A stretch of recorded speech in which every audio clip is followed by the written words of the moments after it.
نحمدہ ونصلی علی رسولہ الکریم اما بعد فاعوذ باللہ من الشیطان الرجیم بسم اللہ الرحمن الرحیم قال اللہ تبارک و تعالی فی القرآن المبین و خطابہ المتین لقد من اللہ علی المؤمنین اذ بعث فیہم رسولا صدق اللہ مولانا العظیم قال رسول اللہ صلی اللہ علیہ وسلم یوم ولدت و یوم ابعث ثم قال النبی صلی اللہ علیہ وسلم من کان للہ کان اللہ لہ صدقت یا رسول اللہ ان اللہ و ملائکتہ یصلون علی النبی یا ایہا الذین آمنوا صلوا علیہ وسلموا تسلیما اللہم صلی علی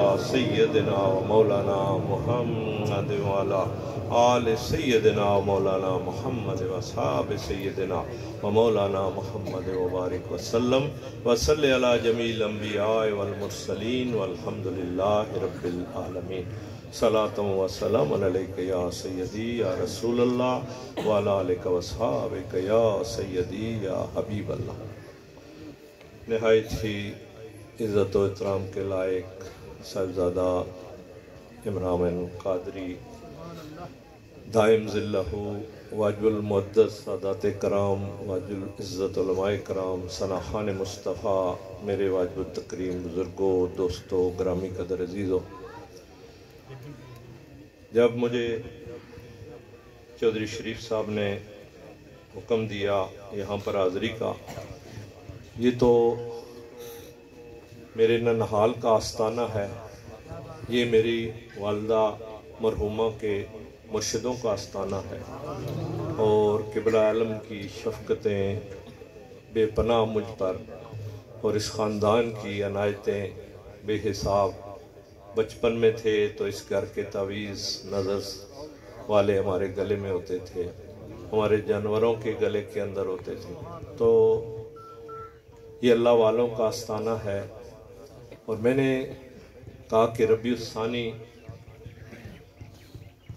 کا دن ہوگا تو شریف صاحب نے مجھ سے کہا کہ قبلہ کا حکم یہ تھا کہ ہم ہر دفعہ عرس مبارک پر میلاد پاک کی محفل منائیں گے اور اس کے ساتھ یہ بیان بھی ہو جائے گا۔ تو مجھے ایک ڈائری کا ورق یاد آ گیا۔ اخوان المسلمین یہ ایک تنظیم ہے مصر کے اندر، حسن البنا اس کے بانی تھے، ابوالعلا مودودی رحمۃ اللہ علیہ کا وہ دور تھا، تو انہوں نے وہ تحریک چلائی اور بڑی مقبول ہوئی۔ تو ان کی ایک ڈائری کا ورق چٹان رسالے کے اندر شائع ہوا، میں نے وہ پڑھا تو اس میں انہوں نے لکھا کہ مصر میں یکم ربیع الاول سے لے کر 12 ربیع الاول تک ہر روز جلوس نکالے جاتے تھے اور اخوان المسلمین کے جو اراکین تھے وہ کسی ایک ممبر کے گھر سے اس جلوس کا آغاز کرتے تھے۔ تو کہتے ہیں 12 ربیع الاول تھی اور ہم شبلی الرجال، یہ بہت بڑے محدث تھے، حدیث کا درس دیتے تھے، ان کے گھر میں سے جلوس نکلنا تھا۔ کہتے ہیں ہم مغرب کے بعد وہاں پہ پہنچے اور جب وہاں گئے تو انہوں نے بڑی خندہ پیشانی سے سب کا استقبال کیا، مشروبات سے تواضع کی۔ اس کے بعد جلوس نکلا، جلوس شہر کی گلیوں میں درود و سلام پڑھتا ہوا واپس آیا۔ انہوں نے دوبارہ تواضع کی مہمانوں کی، اور اس کے بعد جب سارے مہمان رخصت ہونے لگے تو انہوں نے کہا کہ ہم نے آقا کا میلاد منا لیا، اب اگر آپ ایک اور مہربانی فرمائیں تو کل 10 بجے دوبارہ تشریف لائیں، میری بیٹی روحیہ کا جنازہ ہے۔ تو وہ فرماتے ہیں کہ ان کی ایک ہی بیٹی تھی اور وہ اس کو دائیں طرف بٹھاتے تھے، جب شبلی الرجال جو ہے درس حدیث دیتے تو اس کو دائیں طرف بٹھاتے، پھر وہ بڑی ہو گئی، پردے میں چلی گئی، اس کو وہ روحیہ کہتے تھے کہ میری روح ہے۔ تو کہتے ہیں کہ وہ کہنے لگے اس کا کل 10 بجے جنازہ ہے، تو ہم حیران ہو گئے، ہم نے کہا یہ آپ نے کیا کیا، کب فوت ہوئی ہیں، کب وصال ہوا ہے؟ انہوں نے کہا جی آج مغرب کے وقت۔ تو ہم نے کہا اپنا حضرت ہمیں بتا دیا ہوتا ہم کسی اور گھر سے جلوس نکال لیتے، کسی اور ساتھی سے کہتے. انہوں نے کہا نہیں یہ بات نہیں ہے، ہم نے آقا کا میلاد منایا، ہمارا اپنا دکھ بھی ختم ہو گیا، ہمارا درد بھی کم ہو گیا، جب یاد آ گئے ہیں سب غم بھلا دیے.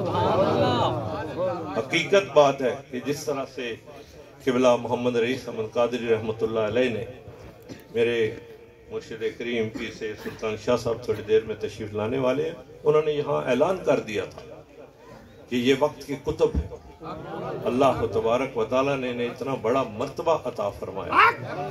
اولیاء اکرام کی اولاد، وہ کتنے سلسلے ان کو ملے ہوئے تھے، اور کس طرح سے دیکھو جس طرح پھول کمل کا کیچڑ کے اندر ہوتا ہے مگر کیسا پاکیزہ ہوتا ہے.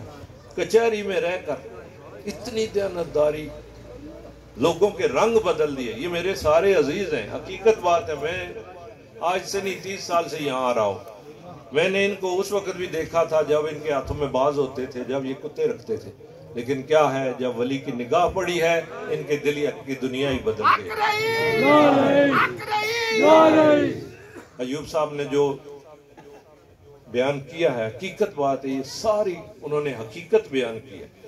یہ اللہ والوں کی ڈیوٹی ہے، کس طرح آ کر وہ دلوں کو بدل دیتے ہیں اور اللہ تبارک و تعالیٰ کی بارگاہ کے ساتھ ایسا تعلق جوڑ دیتے ہیں. سرکار دو عالم صلی اللہ علیہ وسلم کا ایسا عشق بھر دیتے ہیں، ایسی عاجزی انکساری بھر دیتے ہیں کہ ہر کوئی پھر دیکھتا رہ جاتا ہے. اور میں تو ان کے چہروں کے نور دیکھتا ہوں، ہر سال مجھے پہلے سے زیادہ نورانی چہرے نظر آتے ہیں. تو یہ اللہ پاک کا کرم ہے کہ ہماری نسبتیں ان ہستیوں کے ساتھ ہیں. میں نے آیت مبارکہ کا ایک ٹکڑا پیش کیا. حضرت ابراہیم خلیل اللہ جب تعبیر کعبہ مکمل ہو چکی، حضرت اسماعیل علیہ السلام کو ساتھ لیا، پتھر پہ کھڑے ہوتے ہیں آپ اور دعا مانگتے ہیں. یہ معنی آپ نے تھوڑے سے غور سے سننے ہیں. ربنا وبعث فیہم رسولا منہم، اے اللہ ان میں اپنا چنا ہوا رسول بھیج. یتلو علیہم آیاتک، اب ترتیب یاد رکھنی ہے. یتلو علیہم آیاتک، جو ان پر تیری آیتیں تلاوت کرے. وَيُعَلِّمُهُمُ الْكِتَابَ وَالْحِکْمَةَ، اور انہیں علم اور حکمت سکھائے. پہلے کتاب کی تلاوت کرے، دوسرے نمبر پہ علم اور حکمت سکھائے، تیسرے نمبر پہ وَيُزَكِّيهِمْ، اور ان کا تزکیہ کرے. اِنَّكَ أَنْتَ الْعَزِيزُ الْحَكِيمُ، تو زبردست حکمت والا ہے. یہ ابراہیم خلیل اللہ نے دعا مانگی ہے، سب قرآن میں پڑھتے. اللہ پاک نے اس دعا کو قبول فرمایا، آپ کی ہر دعا کو قبول فرمایا، اور اس دعا کو بڑی شان کے ساتھ قبول فرمایا، اور اس کے اندر تھوڑی سی تبدیلی فرما دی کہ خلیل، اے میرے خلیل، آپ نے اپنی شان کے لائق مانگا ہے، میں اپنی شان کے لائق دوں گا. اللہ نے فرمایا لَقَدْ مَنَّ اللَّهُ عَلَى الْمُؤْمِنِينَ، اللہ نے مومنوں پر احسان فرمایا. اِذْ بَعَثَ فِيهِمْ رَسُولًا، کہ ان میں اپنا برگزیدہ رسول بھیجا. یتلو علیہم آیاتنا، جو ان پر میری آیتیں پڑھتا ہے. وَيُزَكِّيهِمْ، اور ان کا تزکیہ کرتا ہے. وہاں تھا کتاب کی آیتیں سنائے، علم و حکمت سکھائے، اور پھر تزکیہ کرے. یہ دعا کی تھی. رب نے فرمایا آپ نے اپنی شان کے لائق دعا کیا، میں اپنی شان کے لائق تو عطا کروں گا. اللہ نے اس میں اضافہ فرما دیا. کتاب حکمت سیکھنے میں برسوں لگ جاتے ہیں، کئی بندے پھڑک جاتے ہیں، پھر بندے کو تھوڑی سی حکمت سمجھ آتی ہے. تو کتاب حکمت سیکھنے میں عمریں لگ جاتی ہیں، پھر بھی بندہ نہیں، نہ پورا حکیم بنتا ہے نہ کتاب کا ماہر بنتا ہے. تو رب نے فرمایا ایسے نہیں، میرے محبوب کے پاس وقت تھوڑا ہے، اس لیے میں ترتیب بدل دیتا ہوں. میرا محبوب آیتیں تلاوت کرے گا، میرا محبوب ان کا تزکیہ کرے گا. وَيُعَلِّمُهُمُ الْكِتَابَ وَالْحِکْمَةَ، اور آخر میں ان کو کتاب و حکمت بھی سکھا دے گا. اب دیکھ لیں، حضور نبی رحمت صلی اللہ علیہ وسلم فرمایا میں نے 40 ملکوں میں سفیر بھیجنے. کون کون جانا چاہتا ہے؟ 40 صحابہ کرام کھڑے ہو گئے. میرے آقا پوچھتے ہیں کہ اے داہیہ بن خلیفہ، آپ کو روم کی زبان آتی ہے؟ آپ وہاں سفیر بن کے جانا چاہتے ہیں تو سفیر کو تو اس ملک کی زبان پہ عبور ہونا چاہیے. کہتے ہیں یا رسول اللہ زبان تو نہیں آتی. جو فارس جانے کے لیے کھڑے ہوئے تھے صحابی پوچھا آپ کو زبان آتی ہے فارس کی؟ عبور ہے اس کے اوپر؟ کہانی فارسی تو بالکل نہیں آتی. میرے آقا نے فرمایا اچھا پھر ایسے کرو، آج تم 40 کے 40 صحابہ کرام مسجد نبی کے فرش پہ سو جاؤ، صبح بات کریں. میرے آقا کریم صبح تشریف لائے، وہ صحابہ کرام حضور کی گزرگاہ کے ذروں پر سو گئے. جب صبح اٹھے ہر ایک اس زبان کا ماہر تھا. میرے آقا نے اسی زبان میں ان کے ساتھ بات کی. حضور نبی پاک صلی اللہ علیہ وسلم نے ایسا تزکیہ فرمایا، جو بھی آقا کے سامنے آ گیا آپ کی نگاہ کرم پڑ گئی، اس کی دل کی دنیا بدل گئی. اب دیکھ لینا کہ وہ کون سا معاشرہ تھا کہ جس کے اندر میرے آقا کو بھیجا گیا. کون سی برائی نہیں تھی، کون سا ظلم نہیں تھا، اس قدر بگاڑ تھا، شراب، ہر چیز. لیکن اللہ کے حبیب پاک صلی اللہ علیہ وسلم اسی معاشرے کے اندر رہ کر اس طرح پاکیزہ سیرت کا اظہار کرتے ہیں کہ دشمن بھی صادق اور امین کہتے ہیں. اللہ کے حبیب پاک صلی اللہ علیہ وآلہ وسلم ایسا کردار وہاں پہ پیش کرتے ہیں کہ ہر کوئی اس کا معترف ہے. حضور نبی پاک صلی اللہ علیہ وسلم کے بارے میں، آپ کی ذات کے بارے میں کسی کا کوئی بھی ایسا مخالفانہ بیان نہیں ملتا. تو اللہ تبارک و تعالی نے اپنے حبیب مکرم کو اس معاشرے کے اندر بھیجا جس کو لوگ کہتے تھے یہ مہذب نہیں ہے، غیر مہذب ہے. اللہ کے حبیب کی نگاہ کرم پڑی، وہ تہذیب سکھانے والے بنے. جہاں جہاں گئے انہوں نے دنیا کو تہذیب سکھائی ہے. آج تک بھی دنیا ان کی اداؤں سے تہذیب سیکھتی ہے.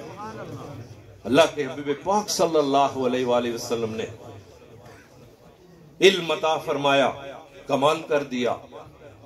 قاضی بنایا، کمال کر دیا. عادل بنایا، کمال کر دیا. جرنیل بنایا، کمال کر دیا. دنیا بھر کی تاریخ کنگال لیں، حضور نبی پاک صلی اللہ علیہ وسلم کے صحابہ اور اہل بیت جیسا کوئی نہیں ہے. جو کوئی بھی دیکھتا ہے یارغار حضرت ابوبکر صدیق رضی اللہ تعالیٰ عنہ کی سیرت مبارکہ کو حیران رہ جاتا ہے. صرف 2.25 سال کے عرصے میں اتنا بڑا نظام قائم کیا، اتنا بڑا سنبھالا دیا دین کو، اس انداز سے اس مضبوط بنیادوں کو مضبوط کر دیا. حضرت فاروق اعظم رضی اللہ تعالیٰ امام العادلین اب جاتے ہیں جب بیت المقدس کی چابیاں لینے کے لیے، ان کا ذکر تورات اور انجیل کے اندر موجود ہے. پہلی کتابوں کے اندر میرے آقا کے تذکرے ہی نہیں ہے، صرف ان کا آپ کا ذکر جمیل ہی نہیں ہے بلکہ حضور کے صحابہ کا بھی ذکر ہے، اور قرآن بھی گواہ ہے اس کے اوپر. تو جب وہ گئے چابیاں لینے کے لیے جانا تھا تو حضرت خالد بن ولید رضی اللہ تعالیٰ نے دوسرے صحابہ نے غور کیا کہ فتح تو ہم نے کر لیا ہے بیت المقدس، اب چابیاں ہی دینی ہے. نہیں تو حضرت امیر المومنین کے لیے وہ کہہ رہے ہیں کہ ان کو بلائیں، ہم چابیاں ان کو دیں گے. تو انہوں نے کہا کہ ایسے کرتے ہیں کہ ہم میں سے کوئی چوگا پہن لیتا ہے اور ہم کہیں گے امیر المومنین آگے ہیں. اب اتنے دور سے اتنا لمبا سفر مدینہ پاک سے وہ آئیں گے. تو حضرت خالد بن ولید کا قد مبارک بھی لمبا تھا، رنگ بھی گورا تھا. تو آپ نے چوگا پہنا اور چوگا پہن کر انہوں نے کہا جی کہ آ رہے ہیں ہمارے خلیفہ، تو آپ ان کو چابیاں دے دیں. جیسے ہی انہوں نے دیکھا انہوں نے کہا یہ نہیں خلیفہ. انہوں نے کہا کیا ہوا ہے آپ کو؟ انہوں نے کہا نہیں یہ خلیفہ نہیں ہو سکتے جن کو ہم نے چابیاں دینی. انہوں نے کہا وجہ؟ انہوں نے کہا وجہ یہ ہے کہ ہماری کتابوں میں لکھا ہے کہ جب وہ آئیں گے چابیاں لینے کے لیے تو وہ پیدل ہوں گے اور سواری پہ غلام ہوگا. دیکھیے کس شان سے امت کا امام آتا ہے، آپ پیدل ہے، سواری پہ غلام آتا ہے. وہ اس کے بعد دوسری نشانی یہ ہے کہ ان کا لباس جو ہے اس پہ پیوند لگے ہوئے ہوں گے، شاہانہ لباس نہیں ہوگا، جبہ نہیں ہوگا. تو پھر جب آپ تشریف لاتے ہیں تو انہوں نے کان میں آ کے کہہ دیا کہ یہاں پہ انگلیاں چاٹنا جو ہے معیوب سمجھا جاتا ہے، تو آپ نے ان کے ساتھ کھانا تناول فرمانا ہے تو آپ براہ مہربانی اگر انگلیاں نہ چاٹیں، کیوں یہ اس کو معیوب سمجھتے، اچھا نہیں سمجھتے. آپ نے فرمایا میں ان احمقوں کے لیے اپنے آقا کی سنت چھوڑ دوں؟ یہ نہیں ہو سکتا۔ آج جرمنی والے تحقیق کر کے بتاتے ہیں کہ کھانا کھانے کے دوران ان 3 انگلیوں سے وہ مشروب نکلتا ہے کہ اس سے بہتر اکسیر عظموم ہے ہی کوئی نہیں۔ حضور نبی رحمت صلی اللہ علیہ وآلہ وسلم نے ان سخت مزاج والوں کے پر ایسا کرم فرما دیا، وہ اتنے نرم ہو گئے، اتنے حلیم ہو گئے۔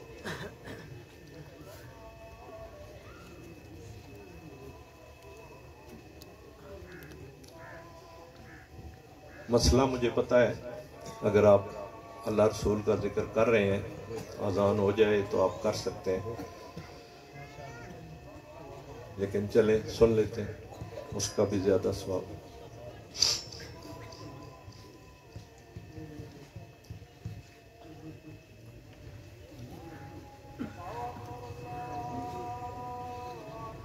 یلا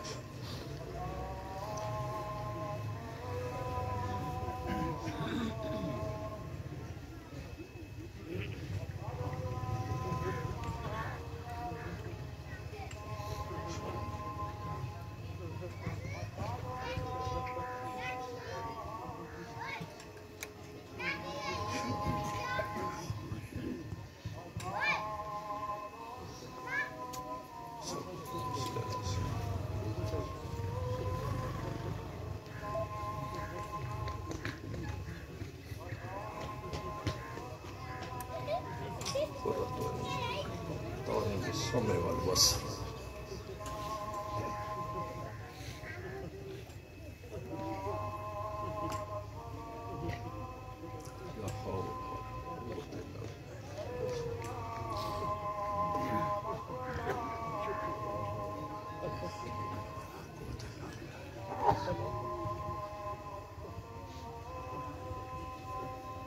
ماشاءاللہ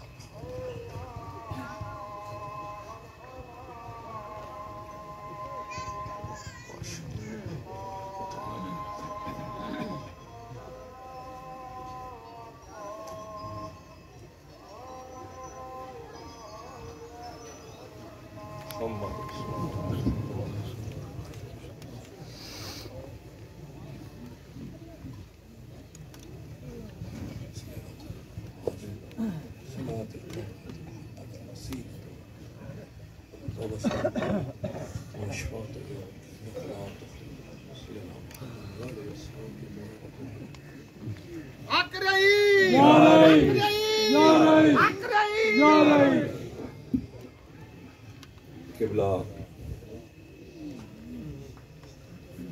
قاضی محمد رئیس احمد قادری کے بہت ہی پیارے بھائی قاضی نسیم احمد قادری تشریف لائے ہیں۔ اس محفل کو رونق بخشی ہے، اللہ پاک انہیں سے سلامتی عافیت عطا فرمائے، ان کے سائے تا دیر ہمارے سروں پہ قائم دائم۔ تو میں عرض کر رہا تھا کہ حضور نبی پاک صلی اللہ علیہ وآلہ وسلم نے ایسا تزکیہ فرمایا کہ جو بھی حسن دیکھنا ہو وہ حضور نبی پاک صلی اللہ علیہ وسلم کے صحابہ کرام کے اندر نظر آئے۔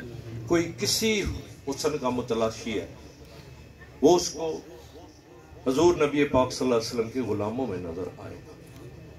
اس کی وجہ یہ ہے کہ اللہ پاک نے حضور کے اسوہ کو اسوہ حسنہ قرار دیا۔ حسنہ کہتے ہیں حسن والا، حسن والا، ہر حسن اس کے اندر موجود ہے۔ کسی کو شجاعت پسند ہے، کسی کو عدالت پسند ہے، کسی کو سخاوت پسند ہے، کسی کو حلم پسند ہے۔ جو بھی حسن کسی حسن کا دل دادا ہے وہ میرے آقا مولا صلی اللہ علیہ وسلم میں موجود ہے۔ تو حضور نبی رحمت صلی اللہ علیہ وآلہ وسلم کا میلاد رب نے فرمایا کہ میں نے مومنوں پہ احسان کیا،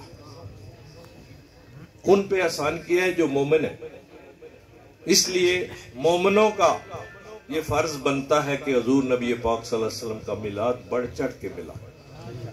اور یہ میں آپ کو حقیقت بتاتا ہوں کہ ہمارے نوجوانوں کو، چونکہ آج کل زمانہ ہے گوگل کا، نیٹ پہ جاتے ہیں، ویب سائٹ کھولتے ہیں، طرح طرح کے شگوفے وہاں پہ آپ کو ملتے ہیں۔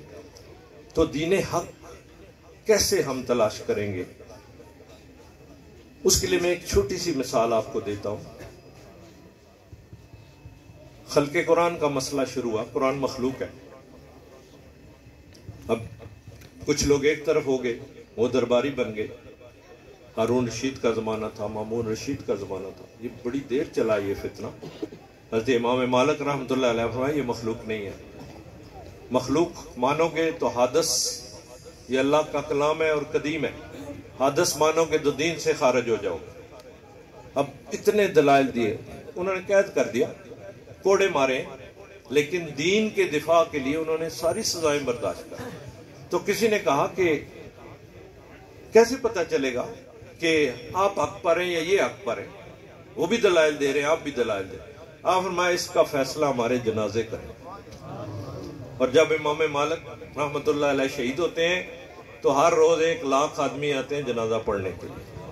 اور آپ کو یہ منظر بھی یاد ہونا چاہیے، قبلہ قاضی محمد رئیس احمد قادری رحمۃ اللہ علیہ، تاریخی جنازہ، اتنا بڑا جنازہ میں نے اپنی آنکھوں سے نہیں دیکھا۔ اب ایک دفعہ ایسے ہوا کہ مامون رشید کا دور تھا، میں نوجوانوں سے مخاطب ہوں، تو علماء بحث کر رہے ہیں، ایک طرف والے قرآن کے مخلوق ہونے پہ، دوسری طرف والے قرآن کے مخلوق نہ ہونے کے بارے میں۔ اتنے میں ایک بابا جی آ گئے، سادے سے بزرگ آ گئے۔ انہوں نے کہا جی اگر مجھے اجازت دیں تو میں ان سے 2-3 سوال کر لوں۔ وہ علماء سارے کہتے ہیں یہ کسی مدرسے میں نہیں پڑھے، کسی درس میں نہیں گئے، کوئی دینی علم حاصل نہیں کیا، یہ خواہ ہمارا وقت ضائع کریں گے، آپ ان کو اجازت نہ دیں۔ تو مامون رشید نے کہا سننے میں کیا حرج ہے، سن لیا جائے نا، کیا حرج ہے اس میں؟ کہا جی بتائیں کیا ہے؟ ان کا جی میں بڑے ادب سے ان علماء سے عرض کرتا ہوں کہ جس مسئلے پہ یہ بحث کر رہے ہیں کیا یہ مسئلہ قرآن پاک میں موجود ہے؟ تو وہ فوراً کہتے ہیں دیکھا نا ہم نہیں کہتے تھے یہ پڑھا لکھا نہیں ہے، ہمارا وقت ضائع کرے، قرآن میں ہوتا تو ہمیں لڑنے کی کیا ضرورت تھی؟ ہاں کہا اچھا دوسرا سوال یہ ہے کیا اللہ کے حبیب پاک صلی اللہ علیہ وسلم کی کوئی حدیث مبارکہ اس کے بارے میں ہے، کوئی رہنمائی کرتی ہے کچھ؟ آپ کہتے ہیں کمال آدمی ہے، اگر حضور کی حدیث مبارکہ موجود ہوتی تو ہمیں اتنی بحث کرنے کی ضرورت کیا تھی؟ انہوں نے تیسرا سوال کیا کیا صحابہ کرام اور تابعین میں سے کسی کا قول مبارک کو اس کے بارے میں ہے؟ انہوں نے کہا پھر وہی بات کہ اگر ہوتا تو ہمیں پھر آج اس کے اوپر فیصلے کی ضرورت کیوں پڑتی؟ تو اس وقت انہوں نے کہا اب آخری سوال یہ ہے کہ جس کو اللہ نے ضروری نہیں سمجھا، جس کو رسول اللہ نے ضروری نہیں سمجھا، اللہ نے قرآن میں بیان نہیں کیا، اللہ کے حبیب نے حدیث میں بیان نہیں کیا، صحابہ کرام نے ضروری نہیں سمجھا، تابعین نے ضروری نہیں سمجھا، تم نے اس کو دین کا مدار بنا لیا ہے۔ جس کو اللہ نے بیان نہیں کیا، رسول اللہ نے وضاحت نہیں فرمائی، ضروری نہیں سمجھا، تم کہتے ہو کہ جو اس کو مانے گے وہ مسلمان ہے، جو اس کو نہیں مانے گا وہ کدھر ہے جی؟ میلاد کدھر ہے؟ ہمیں دکھاؤ۔ بھائی تم قرآن نہیں پڑھتے ہو، کتنے نبیوں کا میلاد ہے؟ آدم علیہ السلام کیسے بنے؟ تاریخ تو تھی ہی نہیں اس وقت، قبل تاریخ کی بات ہے، کیسے بنے قرآن بتا رہا ہے، آسمانی کتابیں بتا رہی ہیں کس طرح پتلا بنا، کس طرح فرشتوں نے سجدہ کیا۔ حضرت ابراہیم علیہ السلام کا میلاد موجود ہے، نمرود بچے مروا، حضرت موسیٰ علیہ السلام کا میلاد موجود ہے، حضرت عیسیٰ علیہ السلام کا میلاد موجود ہے، حضرت زکریہ علیہ السلام کا میلاد موجود ہے۔ کتنے انبیاء کا میلاد اللہ نے بیان فرمایا، تو یہ اللہ کی سنت ہے، تم اس پہ فتوے لگاتے۔ اس کے بعد انبیاء کرام نے میرے آقا و مولا صلی اللہ علیہ وآلہ وسلم کی شانیں بیان کی ہیں، اپنی امتوں کو بتایا ہے، کیونکہ میثاق تھا، معاہدہ کر کے آئے تھے کہ اس رسول کے بارے میں ہم اتنا چرچا کریں گے کہ کوئی شبہ میں بھی نہیں پڑے گا۔ جب حضرت فاروق اعظم رضی اللہ تعالیٰ عنہ نے کعب الاحبار رضی اللہ تعالیٰ عنہ سے پوچھا، یہ یہود کے بہت بڑے عالم تھے اور حضور نبی پاک صلی اللہ علیہ وسلم پر آپ ایمان لائے تھے، اور ہوا یہ کہ ان کے والد گرامی جو تھے وہ دین موسوی کے بہت بڑے عالم تھے اور عالم العلماء تھے، سارے علماء میں سے بڑھ کے۔ تو کعب الاحبار کہتے ہیں انہوں نے سب کچھ سکھا دیا، جو علم ان کے پاس تھا، کہا بیٹا میں نے تیرے سینے میں انڈیل دیا، بس ایک یہ تاک ہے جس کو میں نے مٹی لگا کے بند کیا ہوا ہے، اس کے اندر 2 اوراق ہے بس، تو ان کو نہیں کھولنا، میرے مرنے کے بعد کھول لینا۔ انہوں نے کہا جی وہ کیا چیز ہے جو آپ نے چھپا کے رکھی ہے؟ کہا اس میں ایک نبی کا ذکر ہے جو نبی آخر الزمان ہے، تو میں نہیں چاہتا یہ راز ابھی باہر آ جائے اور کوئی جھوٹا دعویٰ کر دے، تو اگر اللہ نے چاہا تو ان تک پہنچ جائے گا۔ اذکار برابر فرماتے ہیں کہ میں قبر پہ مٹی ڈال کے واپس آیا تو میرے دل میں بڑی بے چینی تھی، میں نے اتاق کھول دیا، کھول کے دیکھا تو اس میں لکھا ہوا ہے محمد رسول اللہ خاتم النبیین، اللہ کے حبیب پاک صلی اللہ علیہ وسلم کی شانیں لکھی ہوئی۔ انہوں نے حضور نبی پاک صلی اللہ علیہ وسلم کا کلمہ پڑھا، ایمان لائے، اور جب حضرت فاروق اعظم رضی اللہ تعالیٰ نے پوچھا کہ قرآن کی ایک آیت ہے کہ یہ آپ کو ایسے جانتے ہیں جس طرح اپنے بیٹوں کو جانتے ہیں، یہود و نصارہ آپ کو ایسے جانتے ہیں کما یعرفون ابناءہم، جس طرح اپنے بیٹوں کو جانتے ہیں۔ انہوں نے کہا نہیں، اپنے بیٹوں کے بارے میں تو ہمیں شک ہو سکتا ہے، بیویوں کے بارے میں شک ہو سکتا ہے، لیکن اللہ کے حبیب کی شانیں اس طرح ہماری کتابوں میں بیان ہوئی ہیں کہ شک کا گمان بھی نہیں ہو سکتا۔ یہی اللہ کے رسول ہیں، ساری نشانیاں ان کی وہی ہیں۔ سیف بن یزن یمن کا حکمران تھا، تو حبشیوں نے قبضہ کر لیا، بڑا قتل عام انہوں نے کیا۔ وہ گیا کسرا کے پاس جا کے مدد مانگی، اس نے کمک بھیجی، حبشیوں کو شکست ہوئی۔ اب سارے لوگ خوش ہو گئے کہ حبشیوں سے جان چھوٹی ہے۔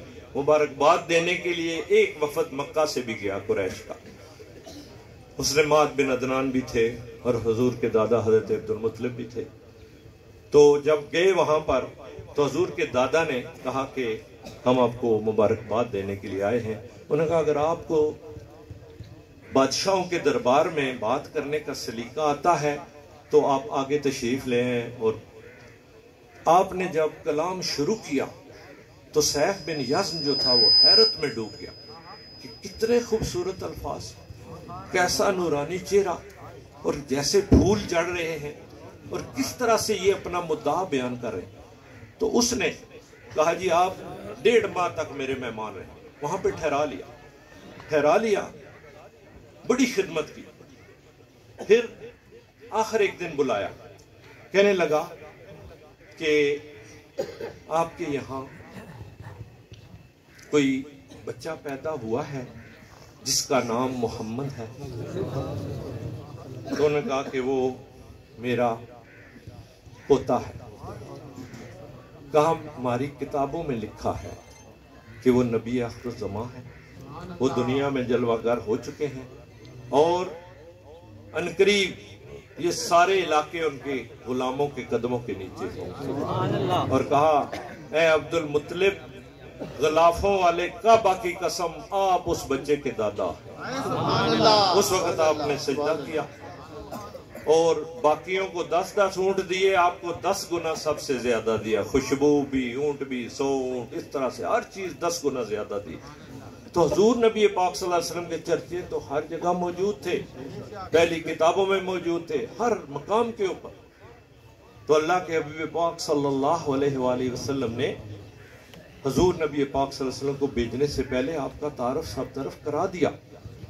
اب لوگ کہتے ہیں جی کیا میلاد منانا جائز ہے؟ اللہ کے حبیب پاک صلی اللہ علیہ وسلم ہر سوموار کو روزہ رکھتے تھے۔ ترمذی شریف کے حدیث مبارک علماء تشریف فرمائے، صحابہ کرام عرض کرتے یا رسول اللہ صلی اللہ علیہ وسلم، ہم نے دیکھا ہے آپ باقاعدگی سے ہر سوموار کو روزہ رکھتے ہیں، اس کی وجہ کیا ہے؟ میرے آقا نے فرمایا یوم ولدت و یوم ابعث، اس دن میری ولادت ہوئی تھی، میرا ظہور ہوا تھا، اور اس دن جو ہے مجھ پر وحی آئی تھی۔ میرے آقا نے تو ہر سوموار کو میلاد منایا، ہم ہر سوموار کو نہیں منا رہے۔ تو حضور نبی پاک سے اس کی اہمیت بتائی ہے۔ علامہ جلال الدین سیوطی رحمۃ اللہ علیہ فرماتے ہیں، آپ فرماتے ہیں کہ حضور نے 40 سال کی عمر میں اپنا عقیقہ دوبارہ کیا، حالانکہ آپ کے دادا آپ کا عقیقہ کر چکے تھے۔ 40 سال کی عمر میں آپ نے عقیقہ دوبارہ کیا تاکہ میلاد کی خوشی منائی جائے۔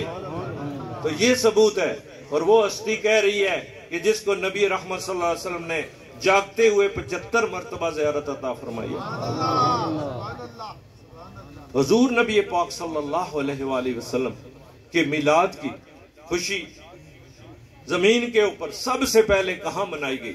حضرت عبد المطلب فرماتے ہیں میں کعبہ کا طواف کر رہا تھا، اچانک دیکھا کہ کعبہ کے بت جو اس کے ساتھ چمٹے ہوئے تھے، چمٹائے گئے تھے، وہ سارے کے سارے گر گئے، سارے بت سجدے میں گر گئے، اور کعبۃ اللہ جو ہے وہ جھومنا شروع ہو گیا، اور کہتے ہیں کہ کعبۃ اللہ سے آواز آ رہی تھی، وہ دنیا میں جلوہ گر ہو گیا ہے جس نے مجھے نجاستوں سے پاک کروایا، اور 3 دن تک یہ آواز آتی رہی۔ تو سب سے پہلے میلاد کی خوشی زمین پر کعبۃ اللہ نے منائی ہے، اللہ کے گھر نے منائی ہے۔ ان کو کیسے سمجھ آئے گا؟ حدیثیں پڑھتے ہیں، جبریل امین نے 3 جھنڈے لگا دیے، ایک مسجد حرم کے اوپر، ایک مسجد اقصی کے اوپر، ایک جا کے حضور نبی پاک صلی اللہ علیہ وسلم کے گھر مبارک کے اوپر، یا ایک آسمان کی بلندیوں کے اوپر۔ اور آج ہم جھنڈا اٹھاتے ہیں تو ہمارے پر اعتراض شروع ہو جاتا ہے، یہ جھنڈے کہاں سے جی؟ کیا منکر یہ پوچھتا ہے جھنڈیوں کی اصل کیا ہے؟ روح الامی کو دیکھو جھنڈے لگا رہے ہیں۔ میرے آقا ہجرت فرماتے ہیں، اسلام کا لالچ دیا گیا، سرخ اونٹ دیے جائیں گے۔ ایک مدینہ طیبہ کے جب خبر پہنچی، حضرت اسلم اپنے ساتھیوں کو لیتے ہیں، چلو تلاش کرتے ہیں۔ آئے، حضور صلی اللہ علیہ وسلم کی نگاہ کرم پڑی، آپ نے پاس بلایا، میں ادھر ہوں، کس خاندان سے؟ خاندان بتایا۔ حضور صلی اللہ علیہ وسلم کی جب زبان مبارک سے پھول جڑنا شروع ہوئے، وہ دیکھتے جاتے تھے، سنتے جاتے تھے، مسحور ہوتے چلے جاتے۔ کہتے ہیں یا رسول اللہ صلی اللہ علیہ وسلم، میں تو آیا تھا آپ کو گرفتار کرنے کے لیے، میں تو خود گرفتار ہو گیا ہوں، اب مجھے آپ ایمان کی دولت عطا فرمائے اور میرے سارے ساتھیوں کو بھی اپنا دامن رحمت عطا فرمائے۔ پھر انہوں نے عرض کی، یا رسول اللہ آپ مدینہ طیبہ جا رہے ہیں، وہ بڑی بےتابی سے ہر روز جلوس نکالتے ہیں آپ کی آمد کا، تو میری ایک خواہش ہے۔ حضور نے کیا کہا؟ آپ کے جلوس کا کوئی نشان ہونا چاہیے، آگے جھنڈا ہونا چاہیے، تاکہ پتہ چلے اللہ کے حبیب کا جلوس آ رہا ہے، تو آپ مجھے اجازت دیں۔ حضور نے کیسے جھنڈا بناؤ گے؟ انہوں نے فوراً امامہ اتارا، نیزے کے اوپر لگایا اور اوپر لہرا دی۔ وہ پہلا جھنڈا تھا جو انہوں نے لہرایا تھا، اور اس جھنڈے کو لے کے آگے آگے چلتے ہیں۔ یہ ہم سے ثبوت پوچھتے ہیں، خود پڑھتے نہیں ہیں، تحقیق کرتے نہیں ہیں، اور ایسی باتوں میں امت کو الجھا دیتے ہیں۔ میں آپ کو یہ بتانا چاہتا ہوں کہ اللہ پاک نے ہمیں قرآن مقدس دیا ہے، اس کے اندر موجود ہے حدیث مبارکہ حضور صلی اللہ علیہ وسلم کی کوئی گوشہ زندگی کا، کوئی حیات مبارکہ کوئی حصہ جو ہے اس کے بارے میں رہنمائی چاہیے، وہاں پر موجود ہے۔ اور اللہ نے جس طرح قرآن کو محفوظ فرمایا، اس طرح حضور کے اسوے کو محفوظ فرمایا۔ کسی انسان کی زندگی کا ایک ایک لمحہ محفوظ نہیں ہے۔ پرنٹ میڈیا بھی ہے، سب کچھ ہے، یہ بھی بنا رہے ہیں، وہ بھی بنا رہے ہیں، یہ بھی کلپ چڑھا دیں گے، سب کچھ ہو جائے گا، مگر کوئی دعویٰ نہیں کر سکتا دنیا کے کسی انسان کا ایک ایک لمحہ محفوظ ہو۔ ایک ہی ذات گرامی ہے جس کا نام ہے محمد مصطفیٰ احمد مصطفیٰ صلی اللہ علیہ وسلم۔ آپ کے ظہور سے پہلے، آپ کے ظہور کے وقت، آپ کے ظہور کے بعد، حضور نبی پاک صلی اللہ علیہ وسلم کا بچپن، آپ کی جوانی، ہر تھا۔ 11 کیمرے تو گھر کے اندر لگے ہوئے تھے، کوئی گوشہ خالی نہیں ہے۔ اللہ کے حبیب پاک صلی اللہ علیہ وسلم کے غلاموں نے حضور کی اداؤں کو اس طرح محفوظ کیا۔ حضور نبی پاک صلی اللہ علیہ وآلہ وسلم کے چرچے انہوں نے اس طرح کیے۔ یہ کہتے ہیں جی کہ آپ یہ جو نعت پڑھتے ہیں، دیکھیں نا اس کا ثبوت کیا ہے؟ ترمذی شریف کی حدیث ہے، میرے آقا نے دیکھا کہ یہودی کا بیٹا آپ کا شدائی تھا، وہ ہر روز آ کے چھپ کے دیکھتا تھا، آپ کو زیارت کرتا تھا۔ وہ بیمار ہوا، تھوڑا سا آپ تشریف لے گئے اس کی عیادت کے لیے، تو باپ اس کا پاس کھڑا تھا۔ آپ نے فرمایا حل تجد نعتی و صفتی و مخرجی فی التورات یا یہودیو، اے یہودی کیا تو تورات کے اندر میری نعت، میری صفت، میری ہجرت کا بیان پڑھتا ہے؟ انہوں نے کہا لا لا لا لا، نہیں نہیں، میں نہیں، کوئی نہیں ہے، کوئی ذکر نہیں ہے۔ اب چھپاتے تھے نا۔ اس کا بیٹا کہتا ہے واللہ، اللہ کی عزت کی قسم ہے، میں گواہی دیتا ہوں انکا رسول اللہ، انی اجدو نعتوں کا، میں نے آپ کی نعت دیکھی ہے تورات کے اندر، وہ صفتوں کا، آپ کی صفتیں دیکھی ہے، وہ مخرجوں کا، اور آپ کی ہجرت کا بیان میں نے پڑھا ہے، واشہد انکا رسول اللہ، میں گواہی دیتا ہوں اللہ کے سچے رسول۔